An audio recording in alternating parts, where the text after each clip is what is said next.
Hey, everybody, welcome back to Before the Beginning. This is episode number 22, and we're going to be in Ephesians chapter 3. Today, what we're going to be doing is working towards further explaining Ephesians chapter 1. That might not make sense to you now, but if you hang on, it will. In Ephesians 1, there's a popular interpretation among some, including myself at one point, who sees the first person plural pronouns, our, we, us, from verses 1 through verse 12 as having to do with Jewish believers, verses 13 and 14 as having to do with Gentile believers. I think this is mistaken. I believe that the we, us, our first person pronouns become referring to the Jewish community of believers in verse 12. And that verses 1 through 11 are inclusive of all humanity, not just Jews, not just Israelites, not just Gentiles. And to see that play out, we're going to look at Ephesians chapter 3 and verses 1 and following. Our goal is to get down to verse 12. It might be this video, it might be another video. You know how it goes. For this reason, I, Paul, the prisoner of Jesus Christ. Why? He says, for the sake of you Gentiles. He says, prisoner for the sake of the Gentiles. At one point, he says, I'm in prison for the hope of Israel. At one point, he's saying, I'm imprisoned on account of this mystery. He says that he's a prisoner for multiple reasons, or for the gospel of Christ, for different reasons throughout. His point here is that he is trying to reconcile together on the basis of what Christ had already accomplished through the cross. If you read chapter 2, two bodies into one new man. Jesus had already accomplished it. In reality, he's trying to work it out in perception through the ministry of his gospel. So he says, if indeed you have heard of the stewardship of God's grace, which was given to me for you. That's going back, way back to the book of Acts, chapter 9. You'll remember what Ananias was told concerning the Apostle Paul, that he was being selected, handpicked, to go out and preach the gospel, not to just the sons of Israel, not to just the Gentiles, not to just the Jews, but to all those groups. He says in Acts 9:15, but the Lord said to him, go, for he is a chosen instrument of mine to bear my name before the Gentiles and kings and the sons of Israel. And so Paul just wasn't going to go to the sons of Israel. He wasn't just going to go to the Gentiles. He wasn't just going to go to kings. He was going to go before everybody. And he says, this grace has been given to me, and here's why. That by revelation there was made known to me the mystery, as I wrote before in brief. So the reason why he gave me my ministry is so that I could help complete the mystery, that I could preach and proclaim this revelation that I have received. Now, this is the passage that we need to spend a little bit of time on. What is the mystery? Well, the mystery isn't just how the Gentiles would be included in the covenant promises of Israel. That's amazing. That's wonderful. That's beyond comprehension in many cases. But that's not what the mystery is limited to being. It's bigger than that. It's bigger than one nation, one covenant. Back in chapter 2, verse 15, he talked about how Jesus has abolished in his flesh the enmity, which is the law of commandments contained in ordinances, so that in himself he might make two into one new man, thus establishing peace. So again, this is more than a legal change. It's more than a legal inclusion into a covenant. It's about abolishing an enemy and making a peace. This is huge, making peace between the two groups, making peace between them and God as well. Now, when he says that he wrote about the mystery before in brief in Ephesians chapter 3 and verse 3, it's possible that he's referring back to Ephesians chapter 1, verse 9.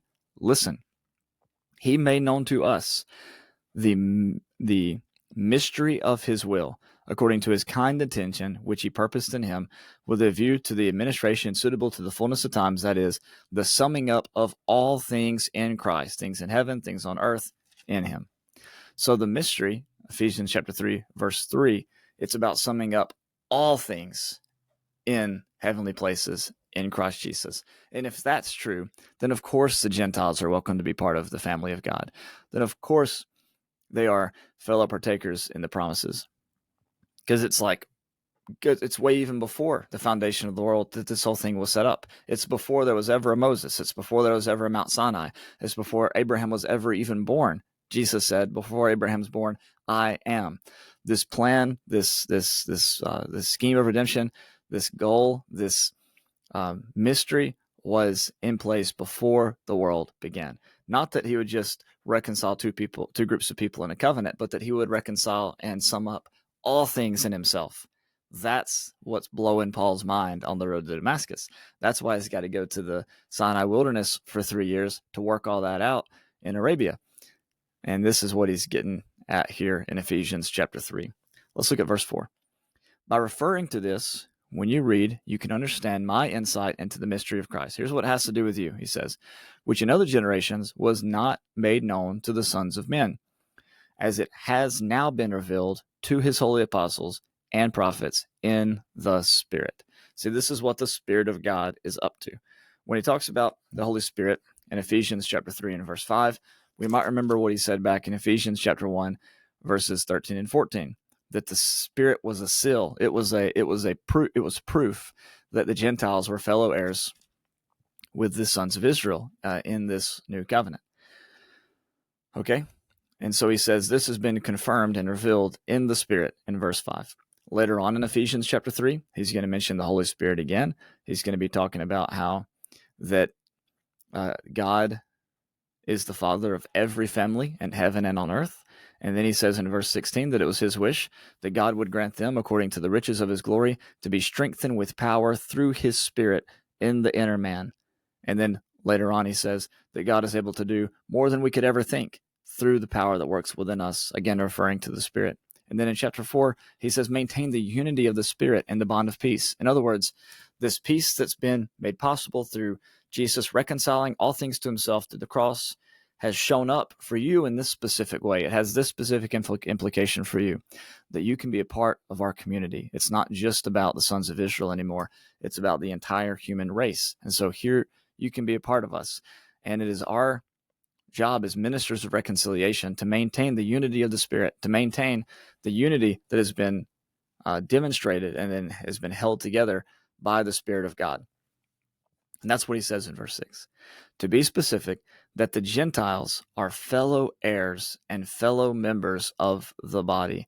Notice he says, of the body, and fellow partakers of the promises in Christ Jesus. There's that expression again, in Christ Jesus, through the gospel, through this glorious announcement of what God has done through Jesus for humanity, but also to humanity.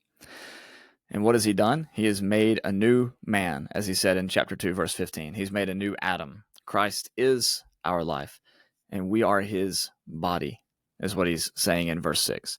And so all things have been summed up in Christ.